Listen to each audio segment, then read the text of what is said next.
Hello, my friends, and I hope you're having a fantastic day. I was, and I've decided that I'm going to ruin that for myself. I haven't discussed it a lot, but I am a huge DragonAge fan.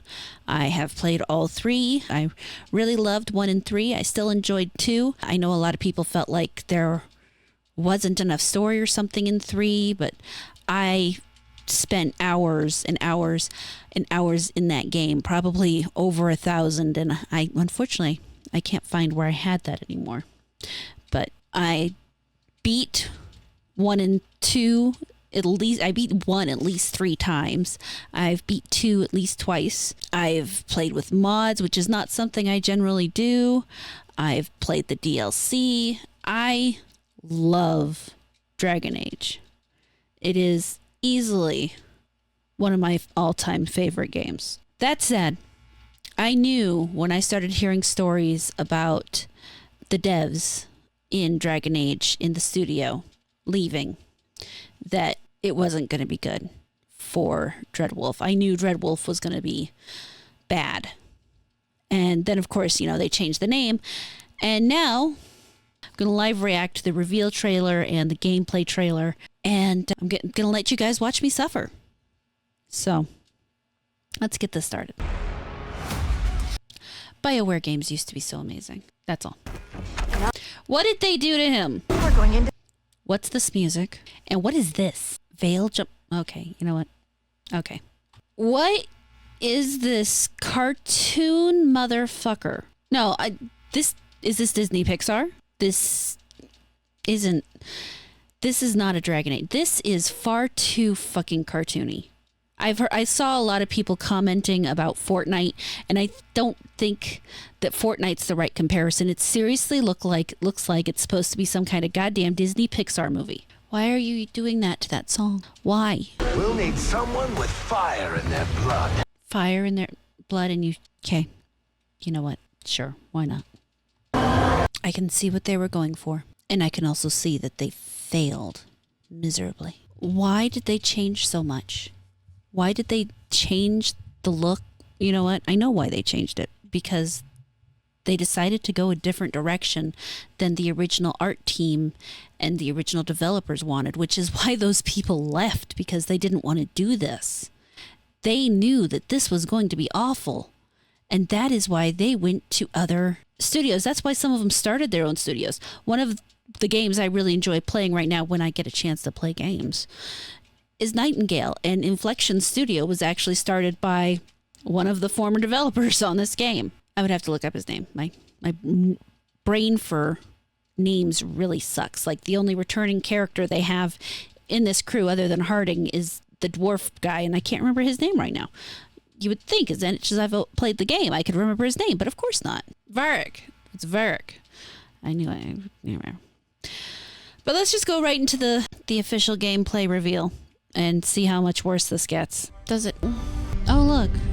It's been edited for brevity and to avoid any major spoilers. Okay. What was that? Let's look at that again. No, come on. He's got a custom appearance, and he's a level 1 rogue. Okay. I wonder what they're trying to say with mentioning that he has a custom appearance. I thought this was supposed to be a gameplay trailer, not a freaking watch the cutscenes trailer. Why are we running past these? Why are we not... Yeah. Oh, God. So, when they say gameplay trailer, they mean extended cutscene. Because I haven't seen any actual... I don't really consider running around gameplay. Oh, cool. We're good, but we need to move. Agreed. Solus isn't waiting, neither can we. Have you got my gear? Right over there. Okay, so far, the position in the storyline just seems very over-contrived. Like, seriously. Hopefully, I don't know if more of this will clear it up, but I'm not thinking so. Eyes up. We've got company. Oh, goody. We might actually fight something.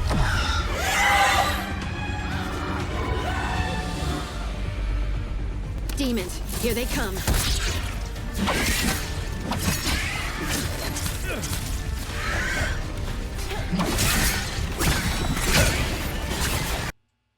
Extremely underwhelmed. I hate these assholes. What's this telegraphing the moves thing? Do we really need a giant line pointing at us from the attacker to tell us that they're going to throw a fireball at us. Looks like the Venatori Oh, okay, I won't lie. The throwing him off the edge was kind of cool. put up a barrier to block the way. More intruders! Avenge our fallen brethren!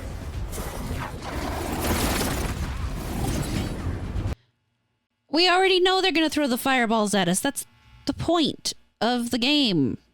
What are they trying to do?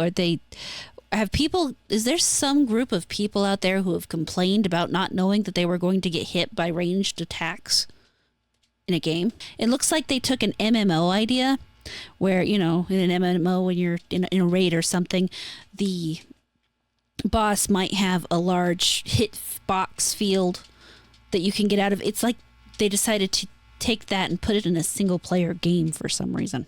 Even worse, it tells you exactly which one of them is doing it. It feels like it really loses part of the fun. All citizens must remain indoors until the magical anomaly is fully contained. Come on. Guess we're sliding down. Oh look, there's sliding mechanics. Yay. They're allies of Nev Gallus! Kill them all!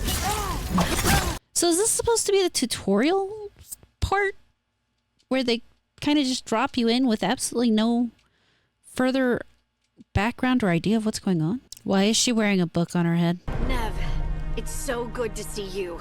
She seems very reminiscent of Vivian, which I mean makes sense. Vivian is from Minrathos, but at the same time, just a little too much of a copy. We thought the Venatori had kidnapped you. They thought the same thing. All citizens in the canal districts must remain in their homes. It's fascinating how they tried to make it seem modern and magical at the same time. I'm not liking it, let's put it that way. I don't know if the gameplay would really be any better if you were not a rogue. I mean, I understand that he needs to get some distance for some of his attacks, but it still feels it's boring. It doesn't feel like it'd be very engaging at all. We have to stop this demon quickly. Watch the lightning! So much telegraphing. So much this is where the shot is going to land and you're going to get hit. It just feels really dumbed down. Oh my god, how much of this is left? 7 minutes, dear lord. I'm rooting for the demon in case anybody's wondering. That's unfortunate. Everyone all right? Good enough. Let's get to Solus. Hey, Chuckles. Hope I'm not interrupting.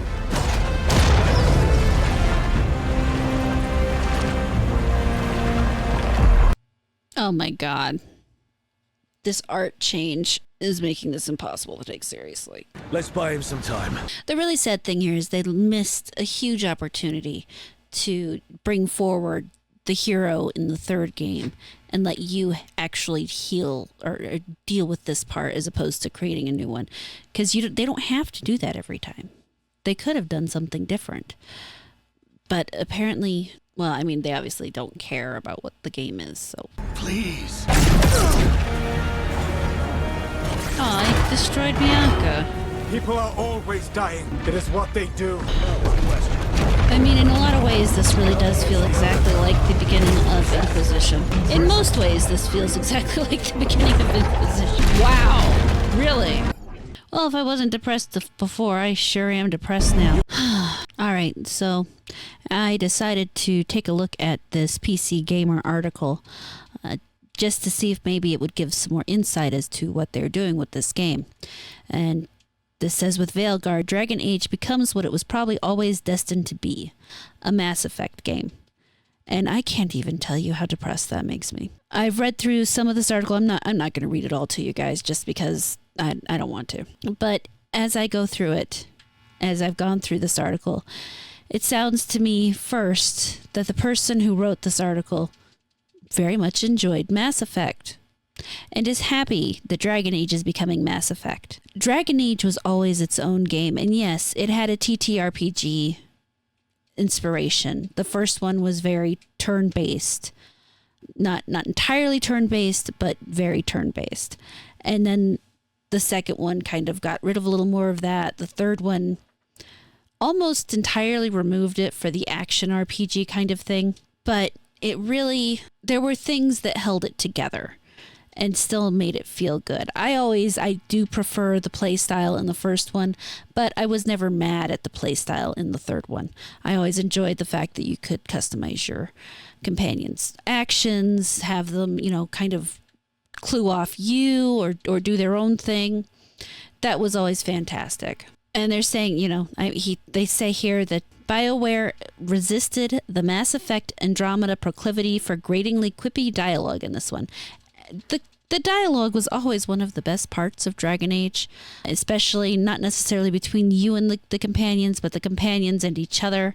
They had some of the funniest interactions.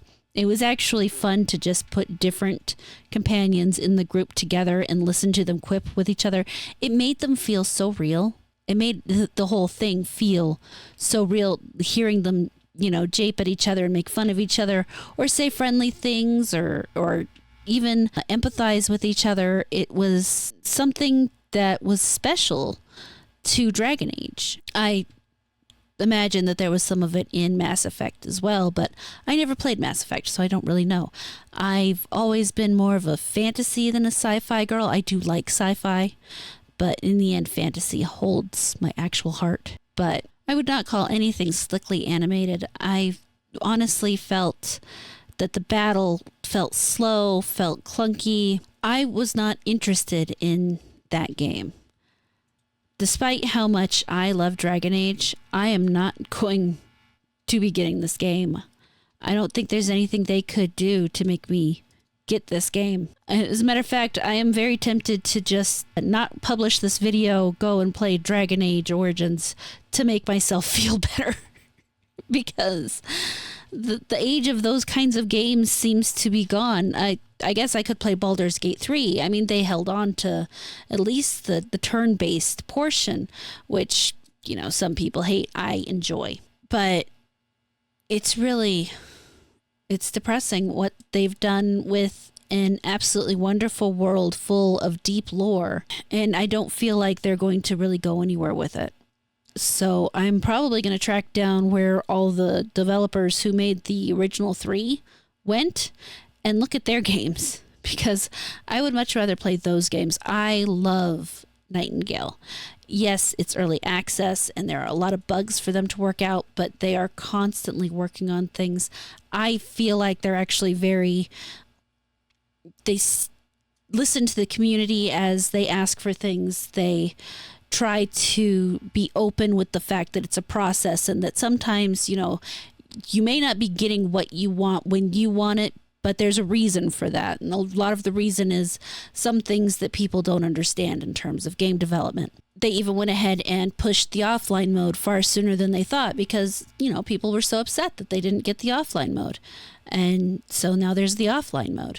And they're still, of course, working on things with that. It's almost, it's not almost. It is painful to watch the things that you loved become something unrecognizable. A lot of things can mature and grow and become better, but that requires the people behind them to do the same. And unfortunately, the people behind this are gone, and the people who replaced them don't understand and don't care what it used to be. They want to make their thing, but they want to give it a name that you will buy.